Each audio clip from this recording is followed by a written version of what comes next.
দেখতেই পাচ্ছেন একটি ওকেজো নাট খোলার এবং টাইট দেওয়ার মেশিন চলে এসেছে আমাদের কাছে। এটাকে আমরা ভালোভাবে খুলে পুরোপুরি ধুয়ে মেজে পরিষ্কার করে আমরা এটাকে পরিপূর্ণ নতুন একটা লুক দিয়ে দেব।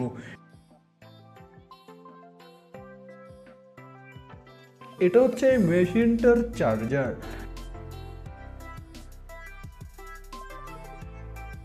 এটা হচ্ছে ব্যাটারি পয়েন্ট।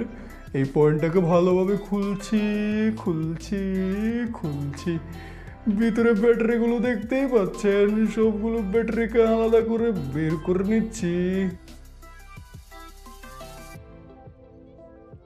সবগুলো পার্টকে একত্রিত করে নিয়েছি। এবার কিচিং এর পার্টগুলোকে ডিটারজেন্ট দিয়ে ভালোভাবে ঘষে মেজে চিপা চাপ্পাগুলো ডলে ব্রাশ দিয়ে ডলে ভালোভাবে পরিষ্কার করে নিচ্ছি। চার্জারটাকে ডলার পালা।